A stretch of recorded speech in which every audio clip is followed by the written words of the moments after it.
membrane, okay, that surrounds the cytoplasm. So it encloses the protoplasm of the cell. Protoplasm is the cytoplasm and the organelles that they have. Okay, so it will surround the cytoplasm or protoplasm and provide the protection to the cell. So this cell will have a fixed environment within it. So in all living organism or living cell, whether it is prokaryotic cell or eukaryotic cell, possess plasma membrane or plasma lemma. Okay, so it will provide the protection to the cell from that of external environment. So it will give a particular structure and also it will prevent the cell from any injury. The plasma membrane or plasma lemma is selectively permeable membrane. Selectively permeable means it will permit some of the molecules to enter inside, okay, and some molecules won't be able to enter inside this cell, okay. So the molecules can move in or out, but it will be selectively permeable to those molecules, okay. So therefore it is also called as semi-permeable membrane. It is permeable to some substance and impermeable to other. The plasma membrane also have certain proteins that act as a carrier molecules for the transportation of certain molecules inside or outside the cell. The plasma membrane has quasi-fluid nature. Quasi-fluid is part of the plasma membrane will be of solid and some part will be of liquid. So it is both with solid as well as liquid material gives the quasi-fluid state to the plasma membrane, okay.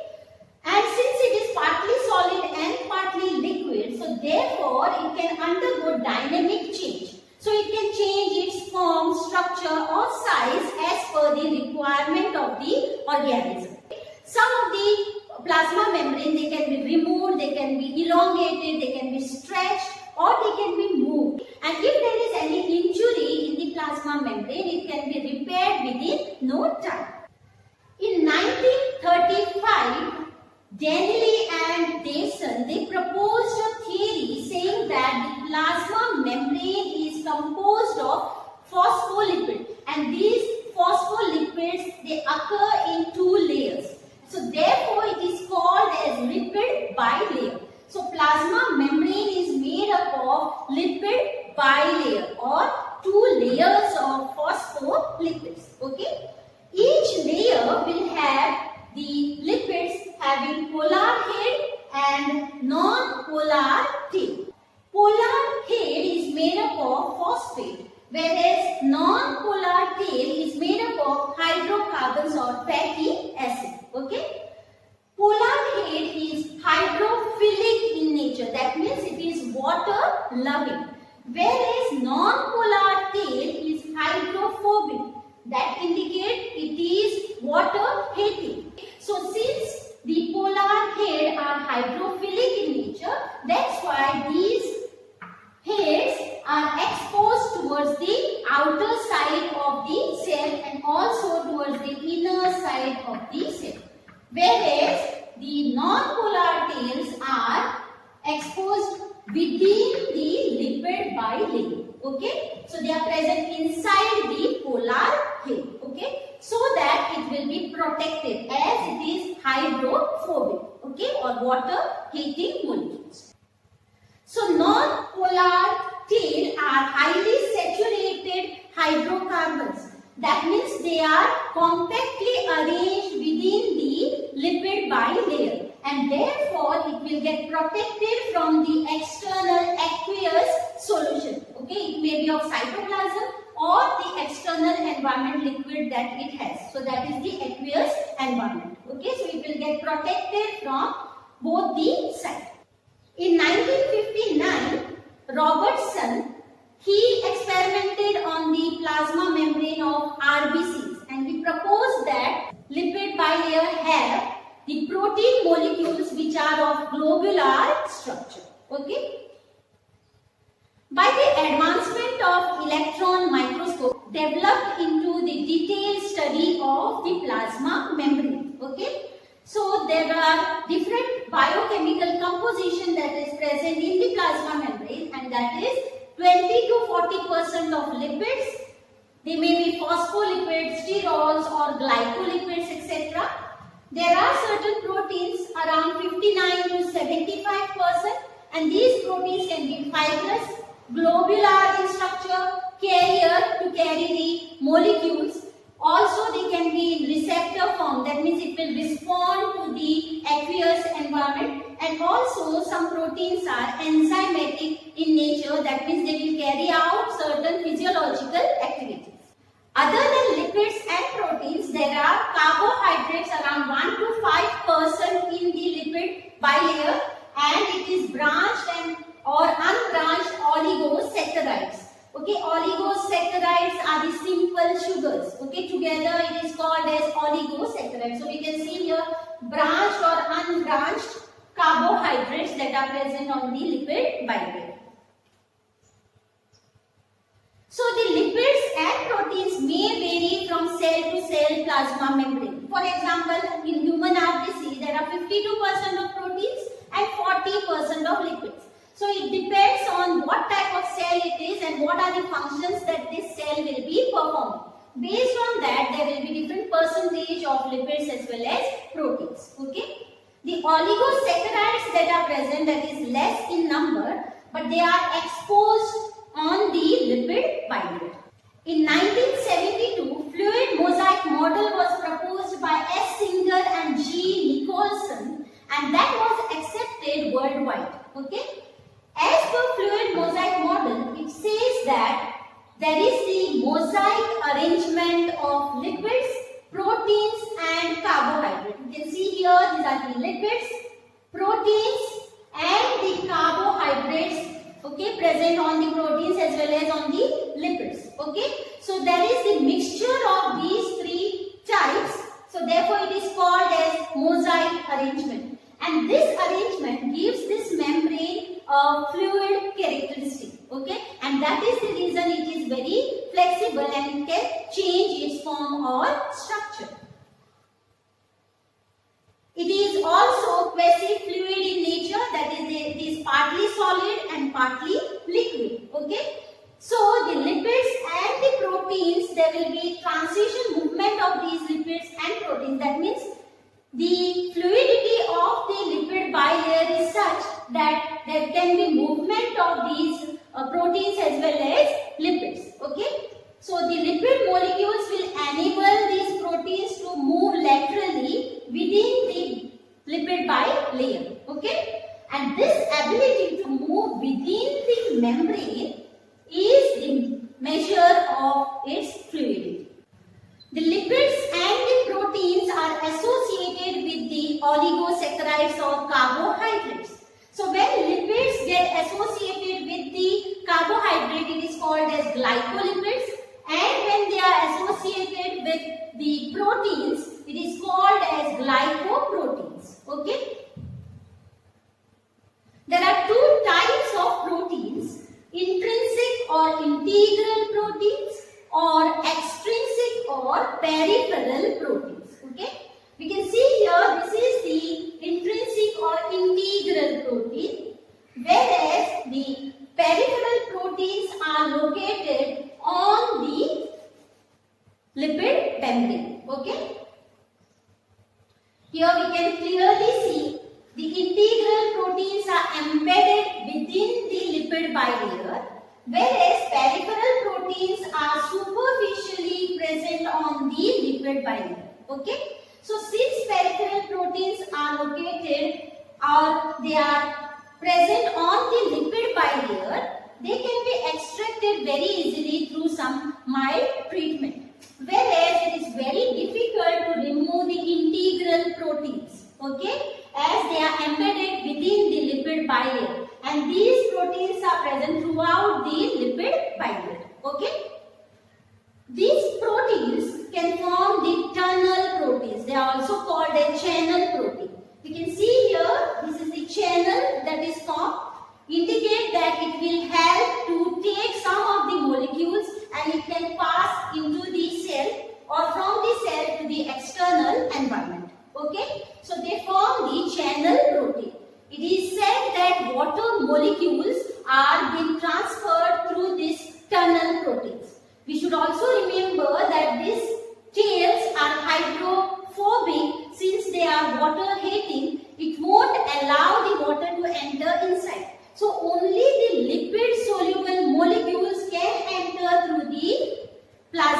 membrane. Okay. Some of the protein act as an enzyme to carry out some physiological activities.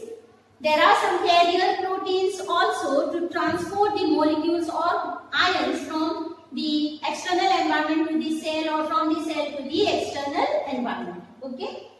So the main aim of plasma membrane is also the transport of the ions or molecules that are present in the vicinity. Okay. So the transport of ions or molecules occur in two different means, passive and active transport. Passive transport is the one which does not require any energy, whereas active transport, it requires the energy in the form of ATP, adenosine triphosphate. There are two means of passive transport, that is diffusion and facilitated diffusion. Diffusion is the simple diffusion where the movement of ion or molecule will take place, whereas facilitated diffusion is the one which require the carrier proteins. Okay, so we'll just see in detail about the different types of transport. The simple diffusion is the movement of the molecules from the higher concentration to the lower concentration. Okay. For example, we'll take this cell having many molecules or ions present in it. Okay. Whereas in the external environment, the molecules are less in number.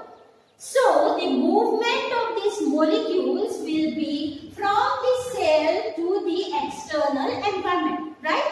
And this is required to maintain the stability or homeostasis, okay, with respect to the external environment and the cell, okay, that is the internal environment, okay. So the cell that is having more number of molecules will be highly concentrated, right? Whereas the place where there is less number of molecules or ions will be less concentrated.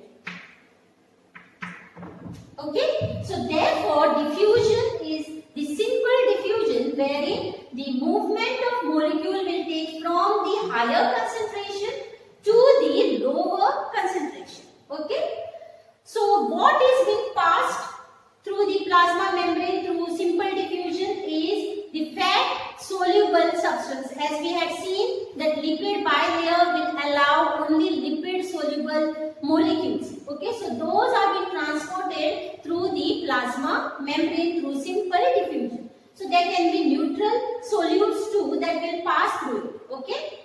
Another type is osmosis. Okay. Osmosis, it is with respect to the water. Now we will imagine that since here the molecules are less, okay, remember that here it is less concentrated. That means the water is more in the external environment, right? Compared to the cell that is the water content that it is having, okay. So the movement will take place from where the water molecules are more in number than the area where water molecule is less. So we should remember that diffusion is meant with the molecules and water is also the molecule, right? So we will say that it is the movement of water from its higher concentration. Why do I say its higher concentration? Because here water molecules are more. Okay. So from its higher concentration to its lower concentration. That is the cell. Okay. So the definition doesn't change here. Diffusion itself means that it is the movement of molecule from its higher concentration to lower. So when we are speaking about the other molecule, definitely here molecules, those solute molecules are more. So it will be the movement of these molecules from the higher concentration to lower concentration, right? We had discussed that. So with respect to water, we will say since here in the external environment there is more amount of water, so definitely the concentration of water will be more here. Water molecules will be more. So therefore, the movement of water from its higher concentration to the lower concentration, right? So that is also coming under a simple diffusion. Okay. Also, we should notice that I am speaking only about the external environment and the cell. But there are other cells also which are present associated with it. Okay. They are joined together. Okay. So here too there will be movement of these molecules will take place in order to stabilize the internal condition. Okay. So likewise how the molecules move from one place from higher concentration to lower concentration, likewise it will move in the cell to cell too. Okay. So here we can easily make out how the diffusion is taking place from higher concentration to lower concentration. Facilitated diffusion is a type of diffusion wherein there is the requirement of carrier proteins. Okay, there are certain molecules which cannot pass through the plasma membrane. So therefore there are carrier proteins which will help in the diffusion. Okay, here also there is no requirement of any energy, but proteins play very important role. Okay, so it will be the movement of molecules from the higher concentration to the lower concentration with the help of the proteins. Okay. So here we see that diffusion occurs from its higher concentration to lower concentration through semi-permeable membrane. Okay. Active transport, in other hand, is the one wherein the ions and molecules that are required in more amount. Okay. For example, we can see here already the molecules are many. Okay, these ions are too many in the cell. Still, this cell require more ions. In that case, the active transport play very important role. So for that, energy is required. So we see here that already in the cell there are more molecules and the external environment there are less molecules. Still, the cell needs the molecules in more amount. So in that case, energy in the form of ATP is required so that directly the molecules that are required by the cell will be taken. But for that also the proteins play very important role. So there are carrier proteins that are required for such type of transport. And the energy is in the form of ATP, that is adenosine triphosphate. Okay, so we see here there are some molecules that are required more in number. So therefore, from the external environment, it will be taken with the help of carrier proteins. Okay, so therefore we say it is against the concentration gradient. It is against the concentration gradient, right? That means it is movement of molecule from the lower concentration to higher concentration, and that's why it requires more amount of energy.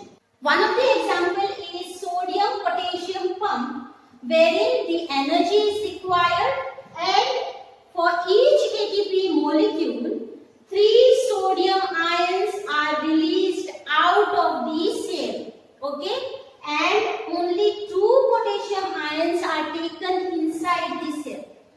The reason behind this active transport, the external environment of the cell require more number of sodium ions. Already in the external environment outside the cell, the number of sodium ions are more. Okay, but still more number of sodium ions will be released. That is because to maintain the resting potential of the nerve or muscle cells. Okay, so this is one of the example of active transport. So based on the structure of plasma membrane, there are different functions of it. First is compartmentalization. So it has a fixed environment within the cell. Okay, so it will separate the cell from the external environment. Also there is the protection from injury. It allows the flow of material through different transport means. It also forms the junction.